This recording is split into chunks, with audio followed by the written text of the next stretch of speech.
काय आहे जे सचिनमध्ये, कारण ग्रेट सगळे, द्रविड आहे ग्रेट, आपण म्हणू लक्ष्मण आहे, विराट आहे, पण सचिनला जे एक आपण म्हणतो ना सगळ्यांना असं आपल्या घरचा असं वाटतं कोणीतरी मुलगा आहे असं.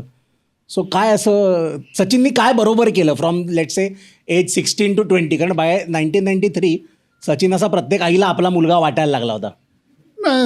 प्रत्येक आईला आपला मुलगा सचिन व्हावं वाटत होतं, ही गोष्ट खरी आहे. आणि त्यामुळे बऱ्याच यंगस्टर्सचं वाटोळंही झालं, कारण तुम्ही काही अचीव केलं तरी बघा जरा काय करता इथं, काय तुम्ही असंच आयुष्य झालंय. बाई विक्रम साठेनी how Sachin destroyed my life नावाचं पुस्तक लिहिलं.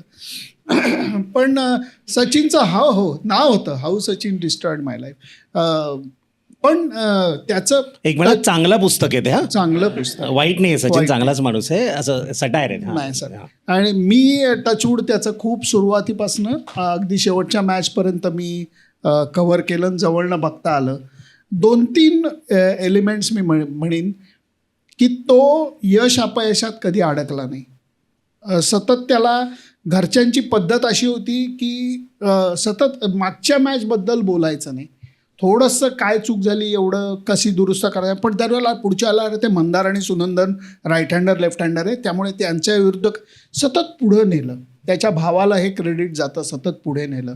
आणि त्यामुळे एक गोष्ट जी बघायला मिळाली की मॅच तर सोडाच, म्हणजे तुम्ही सगळ्यांनी मॅच पाहिली, मी त्याच्या असंख्य प्रॅक्टिस पाहिल्यात. इतका मन रमवायचा प्रॅक्टिसमध्ये आणि इतकी चालबाजी करायचा.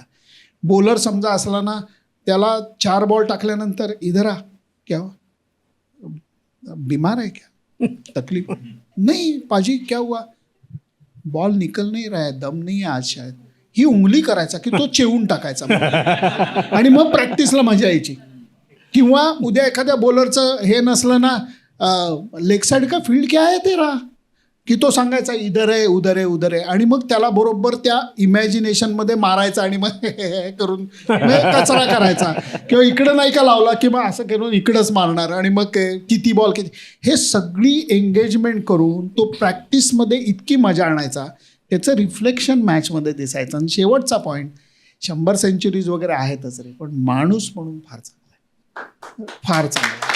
आणि ते बऱ्याच वेळेला बघायला मिळालं. त्यामुळे बिलीव मी की चेष्टा म्हणून तो काय, द्रविड काय, कुंबळे काय, लक्ष्मण काय, माणूस म्हणून ही फॅन्टास्टिक लोक आहेत. म्हणून प्रेम वाटतं त्यांच्याबद्दल, आदर वाटतो, आणि तो खेळाच्या पलीकडचा आहे.